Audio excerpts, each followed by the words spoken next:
On the last year of the second millennium, 500 years before the rule of the most benevolent emperor, Karl Franz, there fell a time unlike any other, just as they had before the birth of divine Sigmar. The wings of fire in the sky again heralded the coming of great things, the coming of plague, the coming of war, the coming of pestilence and hunger.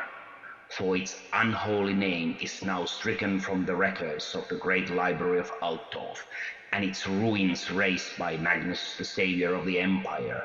I would tell you the tale of the cursed city, brought low by the wrath of gods. I would tell you the tale of Mordheim.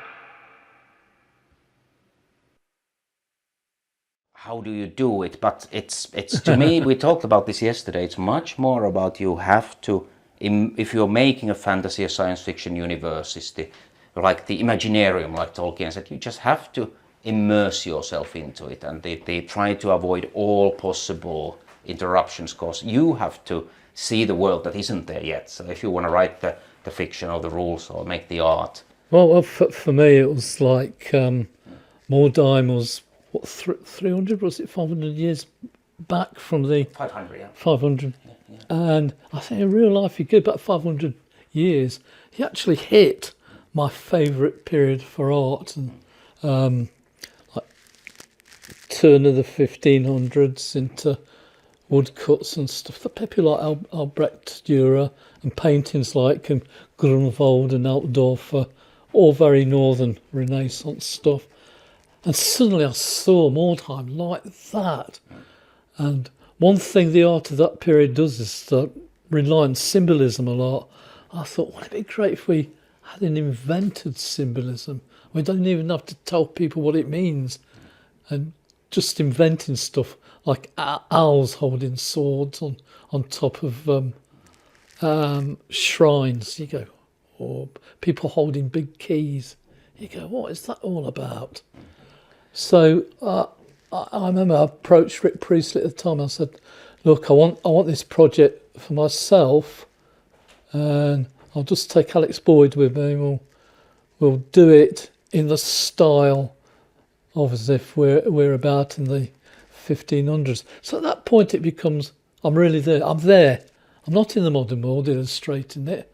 I'm there in the 1500s, sort of drawing the madness that's all around me. And we failed miserably. In fact, we couldn't hit deadlines, so we had to bring all the other artists on, and there's some crackers from those people as well. So I'm thinking mainly John Wigley. You want the artists to be inspired, but to help them, I was drawing lots of scribbles on bits of paper, and particularly the comic book pages. Nobody understood that at all, so I pretty much invented all of them. For me, it was the cause. It's a funny thing, because game designer at that point and GW did both the fiction and the rules, and I was super frustrated there about one thing in Warhammer, and it was buildings, because it's bloody thing. Has a slanted roof, and it's closed, so you can do nothing with it on battlefield. And and I really wanted that I love buildings, I love architecture, but they are terrible for war games. So, but then we thought, what if we just blast them apart, and so we need a lot of them, and this was how that came organically. But I think it's they are now calling the genre, which I think Mordheim was the first, it's called the localized apocalypse, because we obviously at that point Warhammer was one of the core games. We didn't blow up the Warhammer world. It happened later. It's unfortunately but at that point, but we could do it to a city, and I always think that that the empire's always been the strongest part, and the part closest to my heart in the Warhammer world, because it's got, like you said, the Northern spirit, the Gothic, the Germanic, the thing that really spoke to me when I got into Warhammer. It's all the good stuff about the corruption of the souls. It was also a really interesting time in the Warhammer period. You have the three emperors, so the world is in chaos. It's that the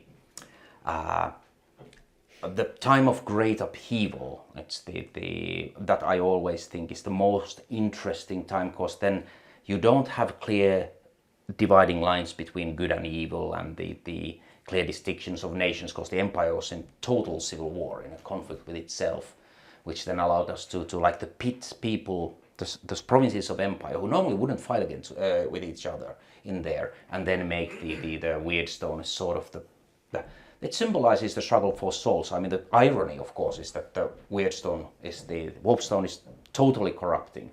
So you are fighting and killing each other for the chance of, like, for your own doom.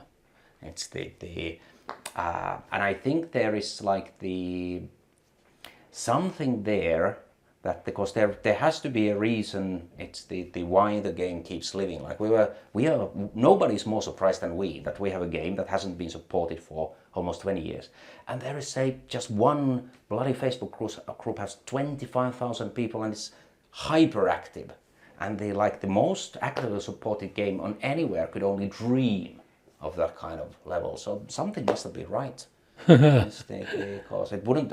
We can't. You have to remember, there is no game without players. So no, I was saying to you yesterday. I mean, Games Workshop never did an inquisitorial box set, and I tried to promote it for 40 years of my career. And the moment I leave and retire, the week later they release an Inquisitor box set. What was your guys' working relationship like in the development of Mordheim? Yeah, was the art synonymous with the rulebook, or was it just? Yeah, I think we just enthused each other. Yeah, just sinking into that world and.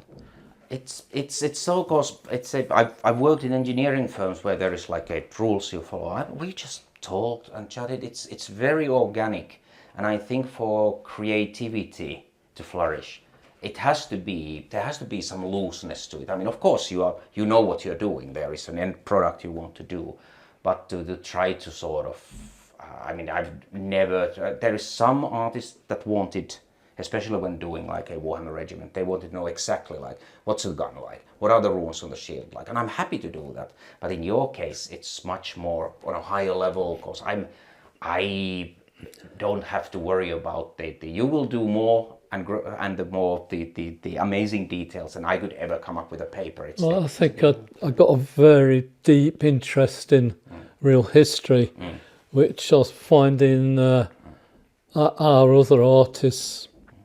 Particularly recently, that the only points of reference are computer games and movies. And I'm going, yeah, but what's their primary source of inspiration there? And take the buildings from Mordheim. We made those paper once about the inspiration for buildings in that period around Nottingham. We were talking about Fothergill Watson, who was a Victorian architect. So his architecture was Gothic revival. So it looked like it'd been made in the 14 and 1500s. And these buildings are dotted around Nottingham and others besides. So inspiration's there all the time. And the twins making Mordheim figures, I mean, they loved history. Yeah. That's what their thing was. So That really tied in, then, didn't it, with the idea? yeah, absolutely. That's where it all came from. What do you think of the fact that you've added an additional tourist attraction to Nottingham now? People now go to Nottingham to see the buildings because they're more time fans. Well, when we did the art exhibition at Nottingham Castle, I think at first the curators there were going, we don't understand these little men, and then the busloads of school kids started arriving, and they were taking receipts for that exhibition that far outstripped all the others they'd ever done, even famous artists. So I don't know if it's like that now, but it was then. No, I mean, I bet, because we are doing in Finland, this weekend, it's in Robecon, there is an exhibition of your painted models that you gifted to people. We collected them all there. I am expecting a pretty damn big turnout for that. But there is in Mordheim, there is another thing that I think that it sets it apart, because especially when you compare to the 4th and 5th edition of Warhammer, which was very colorful, very high fantasy. And Mordheim, like, when I was, for example, making Undead, and people ask me all the time, why didn't you put skeletons in? And I said, it's too high fantasy. I love walking skeletons. But the zombies, you can almost believe it exists. It's very, very low fantasy. Like I love Warhammer Orcs, but they wouldn't have fitted the feel. I love the goofiness and especially at that time they were like full on with Nigel Stillman's madness with them. That wouldn't have fitted more. Nigel. No, it's He's still trucking along, isn't he? Yes, okay. It's the mad genius. It's the Stillmania. But I think So when he first moved to Nottingham, he invited me round to his flat for dinner. So I get there, and he said, "I'm not quite ready to cook in the kitchen yet." So it's like being on archaeology camp. So there's a primus in the middle of the room with a big pot of stew on it. That was it. That's Nigel all the way. Well, he has the famous Stillmania rules. Yeah. Live by. We should do. Yeah. There's also people misunderstand a little bit. Even Nigel didn't follow it quite to the last letter. It's a manifesto of the idea that how to play. Again, he's put in rules there, but people, this is the same thing as with everything else. It's you can't just expect that we have a sheet that if you follow that's the right way to do Blanche or do Mordheim. It's look to the divine inspiration within yourself.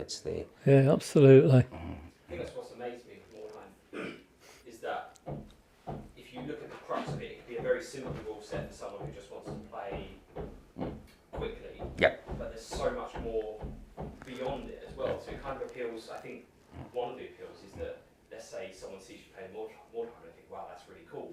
They can get into it with a handful of figures and play, or someone can play a campaign for months. You know, it's that. Yeah. It's something. Or if you like me, just make it up. Yeah. I'm still completely anarchic and very RPG like when I play the game. We have a very blasé approach to it. It's like whatever. But the amount of times we play in where just like if one of John's undead characters has been killed on the next turn, roll a 6 to see if it's resurrected magically. Just throw in, random little rules like that. The narrative finds itself. Yeah. I think that because if we go back to Mordheim, we didn't have discussions about the potential sales or the how would we run the business. It's we were just into the endeavor of human creation. It was exciting. Something that you touched upon earlier, Thomas, about 4th and 5th edition Warhammer Fantasy and kind of doubling this in with changing styles. Was that I suppose the question is was it a conscious decision by Games Workshop as a whole entity to change the kind of wacky, colourful, goofy colours from 4th to 5th edition? When Mordheim kind of really kind of took over from Mordheim and everything. I suppose was that a conscious decision on your part that you have free reign rather than the big bright red era that we were used to? Well, this is why I went to Rick Priestley and said I'm getting close to being an art director for the art department, so let me have this project. So I've got a strong vision for it. Like persuading people not to put loads of Mordheim warriors on the front cover. So we have a raven with a skull painted by Wayne England. It's a beautiful piece. And that was it. And like a fish on the back. And a single feather. A single feather, yeah. For me, just observing the rulebook as, I'm not an artist, but the consistency between each artist, the vision, makes the rulebook, to my eye, you can almost not distinguish who's done what piece of art. Do you know, I completely disagree with that. Yeah, but you have to see, this is interesting because they are the people who write books is very different. Strong art directorship. Directorship, yeah, that's a real word. Having a strong vision and trying to convey that vision across. Some people got it, some people didn't. I agree with Harry. I think if you look, for me, if I was to look through the Mordheim rulebook, I would find it really hard to distinguish between something that has toys or whatever. Whereas if I were to be looking at a 3rd edition 40k book, sometimes it's obviously Tom Blanche, sometimes it's obviously A.B. Smith. And I think, that's why I agree with Harry, that I think it's a really uniform In a complimentary way. And don't get me wrong, like like for us, this is fascinating because we will never see what we've done in the same light as the you guys. It's the who the sort of we're not there. I mean, obviously you can tell the artist apart. I can tell most of it. It's especially Wiggers' stuff. It's the but. I give up nowadays. I can't tell who's done what because it's become homogenous with computer art or digital art. But I think it's more sort of for most artwork in Mordheim rulebook. What I think is it's that immersion, like it, rather than looking at the it's of this artist necessarily, but it's more like this is the Mordheim aesthetic, and I think that's what you're seeing. I mean, obviously, this John's life career he can tell the artist apart, and it's not yours. And maybe for the best. I mean, it's a bit like going into a magic show. I don't want to know how the magic trick is done. Like I want to enjoy the suspend my disbelief. So it may be in a similar way that when you get a game book like Mordheim, you get to enjoy it as it was meant to be. It's I am sure I get this all the time. There is like a spelling mistake or rule that I didn't get quite wrong. It just grinds me that I can't fix it now. It's this. I'm sure it's the same for you. Constantly. Yeah, but on the flip side, it's for the people who get it, it's always nice to see that maybe that comma was not quite in the right place. Maybe it wasn't just such a big deal. I think what it was right about Mordheim. It's collaborative, the sense of collaboration throughout the book, just the way it was put together, the art vision. So when we say it looks, you could almost, it's seamless, it's because it looks like everyone on the same page firing at 100%. That's the kind of the feeling. What I see when I see that rule book is everyone's on the same page, all singing from the same sheet. That's what comes across. And, what was it like for you two? Because I guess for you two, you were synchronising. It comes across that you two were synchronising from the rule side of it to the art side.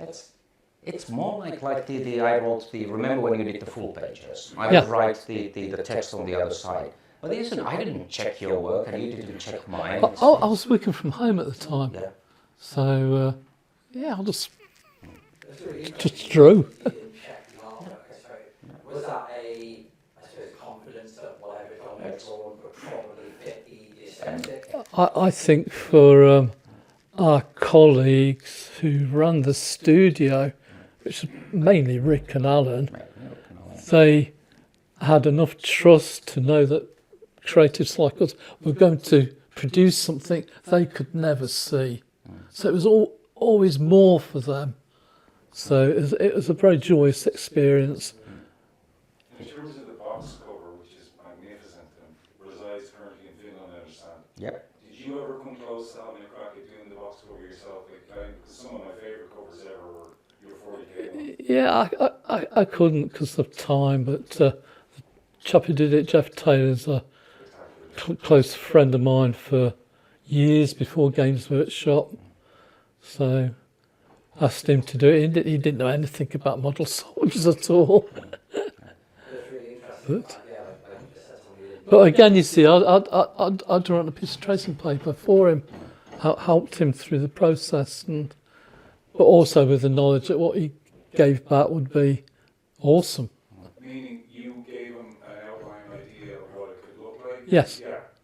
Yeah, give him some models, give him a piece of trace with a pretend picture on it, and yeah. You talk about that kind of this belief, I suppose, that whatever you write, whatever John draws, someone else within the kind of your kind of local team, I suppose, will just take that because I don't even know exactly what to do with it. And I think Mordheim really had that sense of community, even in the early days, like with Fanatic magazine, where that was a lot of kind of fans submitted content, and I suppose that's just a Yeah.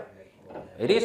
It was the first one, of course. The Jervis then founded the Fanatic and the Specialist Games and took the Mordheim, and it was right from the beginning, like the community was strongly involved there. But they mainly also got it. Like, of course, some of the stuff I look and I go, okay, I wouldn't have done it that way, but that's natural. But by and large, the community got what we were doing. Like the most of the stuff you see people producing for Mordheim, and there is insane amount of fan-made stuff. And you look at the models. It's mainly I say, yeah, it's they got it.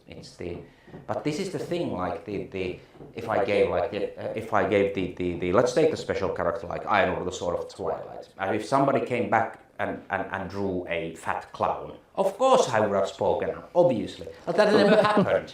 It's I had for a good reason, trust that, because the artists were also the fans of Warhammer, of the aesthetics, and wanted to bring their own stuff in it, but they were also like, we respected each other's work. I knew no artist would completely misinterpret, or miniature sculptor would completely misinterpret the character I created. Just in the same way, I am not gonna come to talk to John or Wayne or anybody and tell them how to do art, because non-overlapping magisteria. It's if I was a great artist, I wouldn't come and tell you. I would make my own art then. It's it's the cross-pollination is a good word, because it doesn't. Of course, there is in this aspect. Remember, when I was a little kid, I would read the Tolkien bestiary, and I knew you'd make the paintings. So I already I've held your work in high regard, and we already worked on several projects together before that. I'm not gonna. But when I know it's somebody knows their stuff, why would I, when I absolutely know, that not only they know their stuff, but I don't know their stuff. Nothing will be gained, so why not rather seek how can we make, because a great game that has art and fiction and rules is at its best when those are harmonized. There is the virtuous circle. So what you instead want to do to produce the best end result is to get your co-workers everything they need from you in order to make a great product. It's one other thing, do you think that the energy that was taken on by the fan base of Mordheim and how they just ran with it, do you think that's the reason why there wasn't a second edition in the old days, the same way there was with Necromunda? They attempted to relaunch that, and now they've done a brand new one recently. But is the energy of the community that kept you guys from thinking, or Games Workshop, I should say, from doing something? No, there's always new products and more important, bigger earners than Mordheim, which is mainly the fantasy battle games, and 40k Space Marines just outstrips everything else. Things like Necromunda, or there's another part of Games Workshop that's called Forge World, and Specialist Games comes under Forge World, and the chap who runs Forge World is mad keen on Necromunda and not so enthusiastic about Mordheim, which is a great shame.